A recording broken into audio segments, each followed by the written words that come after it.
हिंदुस्तानी सरजमीन पर कदम रखते ही वहां भारी तादाद में सरहदी मुहाफिजों और पुलिस अहलकारों ने हमें घेरे में ले लिया। मैं सबसे पहले हिंदुस्तानी सरहद पार करने वाले मुसाफिरों में शामिल था। मैं चंद कदम ही आगे बढ़ा था कि एक भावर्दी पुलिस अहलकार आन टपका और दुरुस्त लहजे टूटी फूटी हिंदी भाषा में एक तरफ चंद कमरों पर मुश्तमिल कस्टम ऑफिस की तरफ जाने का हुक्म दिया। मैंने जल्दी से उस तरफ कदम बढ़ा दिए। वो संतरी मेरे साथ साथ चल रहा था और मुझे मुख्तसर सी कतार में लगाकर ही वापस पलटा। खासे इंतजार के बाद मेरी बारी आई तो यूं समझे कि मेरा पासपोर्ट खुर्दबीन के नीचे रखकर निहायत बारीक बीनी से जायजा लिया गया। उसके बाद तुंदही बल्कि बेरहमी से मेरी जामा तलाशी ली गई और मेरे सामान को भी बुरी तरह खंगाल दिया गया। इस दौरान मुझसे रस्मी सवाल जवाब भी किए जाते रहे। हस्बे तवक्को यहाँ भी मेरी हिंदुस्तान आमद की बुनियादी वजह पर खासे शक भरे ताज्जुब का इजहार किया गया। खुदा खुदा करके मेरे पासपोर्ट पर एंट्री की मोहर लगाकर एक अलग थलग गोशे की तरफ जाने का हुक्म दिया गया, जिसे मुसल्ला अहलकारों की भारी तादाद ने घेरे में ले रखा था। गनीमत ये थी कि वहाँ एक अच्छी खासी कैंटीन मौजूद थी, जहाँ चाय और खाने पीने का हल्का फुल्का सामान मौजूद था।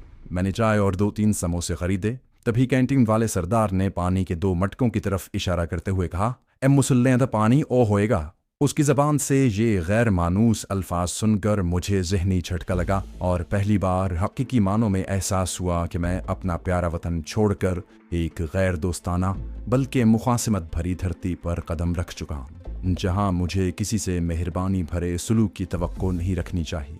हमें लगभग 2 घंटे वहाँ रुकना पड़ा, क्योंकि इस दौरान ट्रेन के हर कंपार्टमेंट की निहायत बारीक बीनी से तलाशी ली जा रही थी। बिलाखिर सब मुसाफिरों को दोबारा ट्रेन में सवार होने की इजाज़त दे दी गई। अट्टारी से दिल्ली तक कोई गैर मामूली वाक़या रूनुमा नहीं हुआ। मैं चौकन्ना था, लेकिन मुझे शुबा नहीं हुआ कि मेरी निगरानी हो रही है। इस दौरान में सलामत महमूद नामी एक हमसफ़र बुजुर्ग से मेरी अच्छी खासी सलाम दुआ हो गई। वो साहब लाहौर में मुकीम थे, ताहम उनका आबाई शहर मलिह आबाद था और वो मारूफ शायर जोश मली आबादी को अपना बचपन का दोस्त बताते थे। वो खुद भी बहुत अच्छा शेरी ज़ौक़ रखते थे। जब मुझे लगा कि वो मुझ में कुछ ज़्यादा ही गहरी दिलचस्पी ले रहे हैं तो मैं कदरे मोहतात हो गया। गैर ज़रूरी तवज्जो से बचने के लिए मैंने हिंदुस्तान आमद का मकसद कारोबारी ख़रीदो फ़रोख्त बताया। अपने घर वालों के बारे में भी सरसरी मालूमात देने पर इक्तिफ़ा किया, लेकिन मेरी ये गुरेज पाई ज़्यादा कारगर न हो सकी।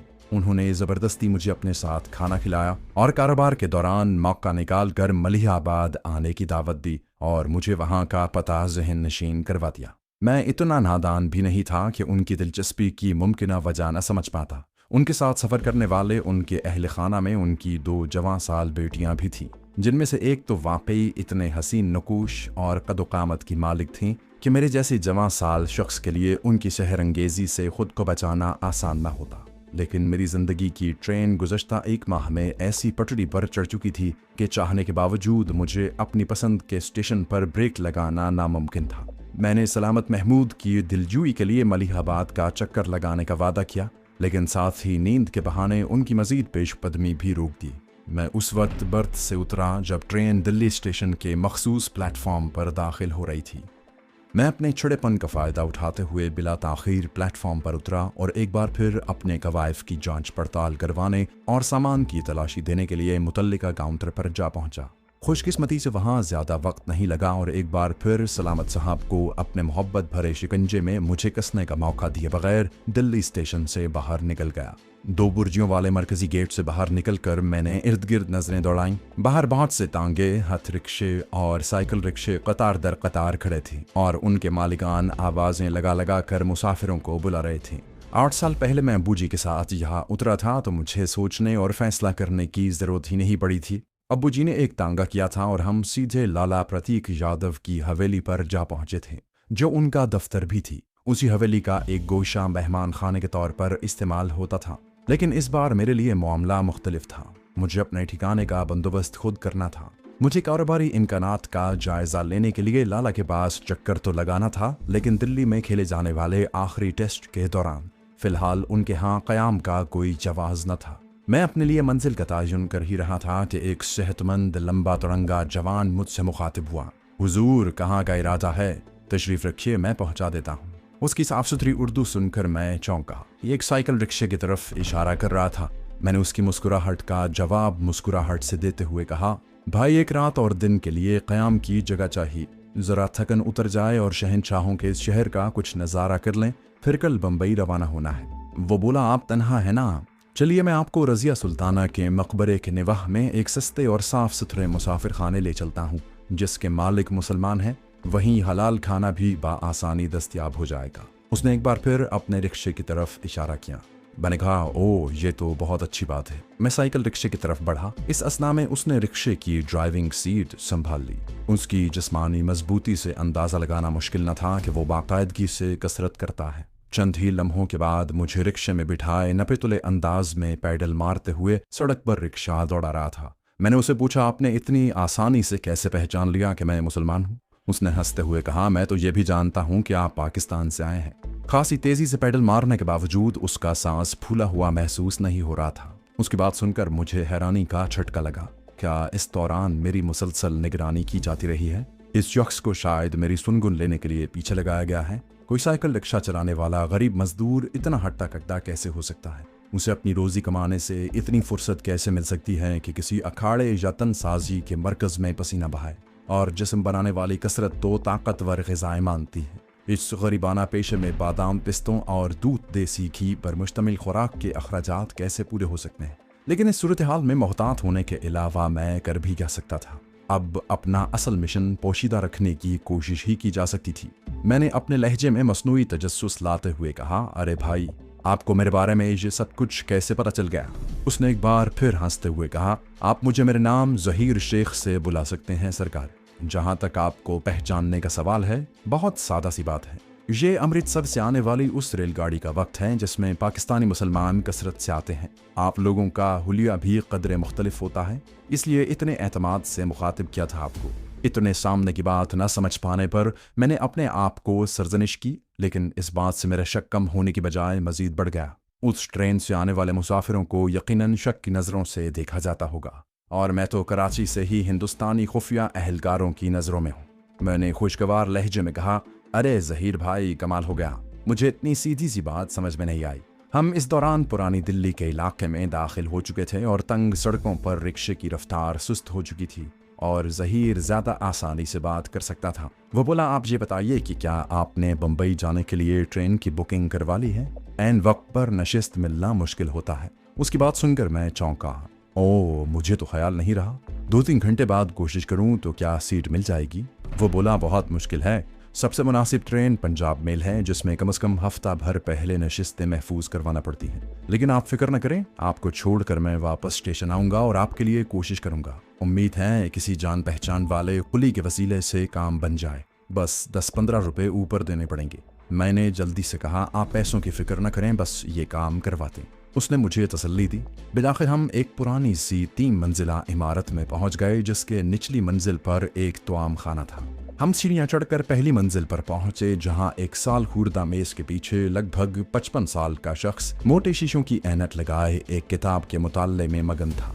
ज़हीर शेख ने खनकार कर उसकी तवज्जो हासिल की। अस्सलाम वालेकुम जमील चचा, उसने अजीब खनखनाती सी आवाज में कहा। ओ तो तुम हो, कई दिन बाद चक्कर लगाया भतीजे। ज़हीर ने शाने उचकाए, बोला, कामकाज में फुर्सत कहाँ मिलती है चचा। आज ये पाकिस्तानी भाई शब्बसरी का मुनासिब ठिकाना ढूंढ रहे थे तो इन्हें यहाँ ले आया हूँ। वो बोला, ओ ये तो अच्छा किया। पाकिस्तान में कहाँ से तशरीफ लाए हैं साहबजादे? वो गहरी नज़रों से जायज़ा लेते हुए मुझसे मुखातिब हुए। मैंने अपना सफरी बैग दीवार के सहारे खड़े करते हुए कहा, जी कराची से। वो बोला, ओ कराची से, बहुत खूब। आप लोग खड़े क्यों हो? तशरीफ रखिए। कितने दिन क़याम का इरादा है? मैंने उनके सामने पड़ी कुर्सी पर बैठते हुए कहा, जी बस कल बम्बई रवाना होना है। दूसरी कुर्सी ज़हीर ने संभाल ली। वो सेठ बोला, ओ ठीक है, मैं आपको एक अच्छा सा कमरा देता हूँ। 12 रुपये किराया होगा, खाने का खर्चा खुद करना होगा। उन्होंने एक रजिस्टर में झांकते हुए कहा। मैं हामी भरने वाला था, लेकिन ज़हीर ने मजीद 2 रुपये कम करवा दिए। बोला, चचा इनके गुस्ल के लिए गर्म पानी का बंदोबस्त करवाइए और उम्दा सा खाना खिलाइए। मैं 2 घंटे तक चक्कर लगाता हूँ। वो बोला, ठीक है, ये लो बालाई मंजिल के कोने वाले कमरे की चाबी, अपने मेहमान को खुद छोड़ाओ। फिर वो मुझसे मुखातिब हुए, बोले, साहबजादे ज़रा अपना पासपोर्ट इनायत कीजिए, मैं रस्मी कार्रवाई मुकम्मल कर लूँ। मैं अपना पासपोर्ट उनके हवाले करके ज़हीर के हमरा ऊपरी जीने की तरफ बढ़ा। मेरा थैला ज़हीर ने उठा लिया था। वो कमरा खासा छोटा लेकिन साफ सुथरा था। गुस्ल खाना भी मुनासिब ही था। सबसे अच्छी बात यह थी कि कमरा अंदरूनी रुख पर था, जिसकी वजह से सर्दी की शिद्दत कम महसूस होती थी। मैं ज़हीर को रुखसत करके चारपाई पर लेट गया। जमील साहब ने गर्म पानी का इंतज़ाम कर दिया था, ताहम मैंने हाथ मुंह धोने पर इक्तफा किया। फिर मैं गहरी नींद सो गया। कई घंटे बाद उस वक्त आंख खुली जब ज़हीर ने दरवाजे पर दस्तक दी। उसने माजरत भरे लहजे में बताया कि मुंबई के लिए कल की ट्रेन में नशिस्त बुक होना मुमकिन नहीं, अलबत्ता उसने परसों के लिए टिकट का बंदोबस्त कर लिया है। मैंने कहा कोई मसला नहीं, अभी तो 4 दिन तक पहुंचने की गुंजाइश है मेरे पास। ज़हीर ने मुतमईन लहजे में कहा ठीक है, आप मेरे साथ स्टेशन चलें, अपना पासपोर्ट साथ रख लीजिएगा, शायद ज़रूरत पड़ जाए। मैंने लिबास तब्दील किया और उसके साथ चल पड़ा। ताहम उसके रिक्शे का रुख रेलवे स्टेशन की तरफ नहीं था। मेरे जहन में एक बार फिर शक की बिजली चमकी। मैंने कहा ये हम स्टेशन की तरफ तो नहीं जा रहे हैं भाई?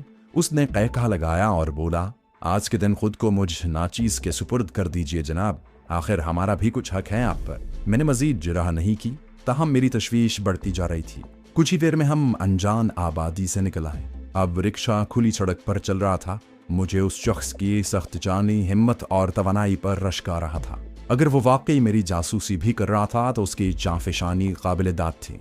वो यकीनन अपने महकमे का काबिल फ़ख्र असासा था। सरसब्ज़ शादाब दरख्तों और आलीशान इमारतों के दरमियान लगभग 7-8 किलोमीटर फासला तय करके ज़हीर मुड़ा और ठहर गया। मुझे वो जगह पहचानने में ज़रा भी देर न लगी। मैंने हिंदुस्तान के गुज़श्ता दौरे में अब्बू जी के हमरा 2 मरतबा अजीबुल मरतबत बुज़ुर्ग हज़रत निज़ामुद्दीन औलिया के दरबार में हाज़िरी दी थी। अपने तमाम तर शुकूक व शुबहात के बावजूद जाने क्यों मुझे उस नौजवान पर बेसाख्ता प्यार आ गया। अच्छा खासा खुनक मौसम होने के बावजूद वो पसीने से शराबोर था। मैंने उसका शुक्रिया अदा किया तो वो बाकायदा शर्मिंदा हो गया। हम दोनों ने वुज़ू किया और सुल्तान औलिया की सदियों पुरानी हिदायत की तामील में फ़ारसी और अरबी के जलीलुल क़द्र सूफ़ी शायर और माहिर मौसीकी हज़रत अमीर खुसरो की आखिरी आरामगाह पर हाज़िरी दी, जिन्हें उनके आली मकाम मुर्शद ने तूतिए हिंद का खिताब दिया था। उसके बाद हम दोनों ने खुसरो के पिया और मुर्शिद ख्वाजा निज़ामुद्दीन औलिया की तुरबत पर दुरूद फ़ातिहा का नजराना पेश किया। इस दौरान मैं वक्तन फ़वक्तन बगौर उसका जायज़ा लेता रहा, लेकिन मुझे उसके रवैये में बनावट की झलक नजर न आई। लेकिन मैंने उसकी हिमायत में उभरने वाले जज्बात ये सोचकर सख्ती से दबा दिए कि ये सब लगाव भरा नाटक मेरा एतमाद जीतने के लिए ही किया जा रहा है। एक मुसलमान नौजवान को मेरे पीछे लगाना भी जज्बाती ब्लैकमेलिंग का एक तरीक़ा है। सुल्तानुल मशाइख के दरबार से रुखसत होने के बाद ज़हीर ने मुझे एक बार फिर अपने आहनी घोड़े की बग्घी में बिठाया और वापसी के रास्ते पर उसे दौड़ाने लगा। लेकिन दरमियान में उसने रास्ता कदरे बदला और एक ऐसी सड़क पर आगे बढ़ने लगा जिसके एक तरफ घने दरख्तों में घिरे बंगले थे, जबकि दूसरी तरफ गालिबन सरकारी दफातर का तवील सिलसिला था। उसके बाद हम पहले पुराने तले की बुलंदोबाला लेकिन खस्ता हाल इमारत के पास से गुजरे और कुछ ही देर के बाद फिरोज शाह कोटला स्टेडियम आ गया, जहां पाकिस्तानी क्रिकेट टीम को नया साल शुरू होने के बाद अपना आखिरी टेस्ट मैच खेलना था। ये सब मालूमात ज़हीर मुझे बहम पहुंचा रहा था। बिलाखिर हम दिल्ली की आलीशान जामे मस्जिद के पहलू से गुजरते हुए बाएं तरफ वाली एक छोटी सड़क पर मुड़ गए। मैं पहचान गया था कि हम कहाँ आ गए हैं, क्योंकि 8 साल पहले भी मैं अब्बू जी के साथ यहाँ आ चुका था। लेकिन मैंने ज़हीर पर यह जाहिर ना होने दिया। थोड़ा सा आगे बढ़कर उसने रिक्शा एक तरफ करके रोक दिया और हम दोनों एक छोटी सी गली में दाखिल हुए जो हमें हर दिल अजीज करीम रेस्टोरेंट ले गई। मेरे मना करने के बावजूद ज़हीर ने करीम रेस्टोरेंट के मकबूल तरीन बर्रा कबाब समेत कई तरह के खाने मंगवा लिए। मैंने उसकी दिलजोई की खातिर खानों की जी भर के तारीफ की। शाम रात में बदल चुकी थी, लेकिन ज़हीर शायद मुझे दिल्ली की मजीद सौगातों का गर्विदा बनाना चाहता था। बिलाखिर मुझे उसे जोर देकर मना करना पड़ा कि मुझे सर्दी महसूस हो रही है, लिहाजा हमें वापस चलना चाहिए। हम दोनों मुसाफिर खाने पहुंचे तो गली कूचों में चहल पहल दम तोड़ चुकी थी। उसका भरपूर शुक्रिया अदा करते हुए मैंने उसे बाहर ही से रुखसत कर दिया। मैं पहली मंजिल पर पहुंचा तो जमील शेख दिखाई न दिया। कमरे की चाबी मेरे पास थी, चुनाचे मैं अपने कमरे में जाकर सो गया। मैं यकीन से नहीं कह सकता कि मैं कितनी देर सोया हूँगा, बस इतना याद है कि मैं इतनी गहरी नींद में था कि दरवाजे पर पहली ज़ोरदार दस्तक सुनने के बावजूद मैं फौरी तौर पर बेदार नहीं हुआ था। अलबत्ता जब दूसरी बार किसी सख्त चीज़ से दरवाज़ा खटखटाया गया तो मैं चौंक कर उठ बैठा। अपने इर्द गिर्द के माहौल का इदराक होने पर मेरे आसाब झंझना उठे। उसके साथ ही दरवाजे पर दस्तक की दुरुस्ती ने मुझे चौकन्ना होने पर मजबूर किया।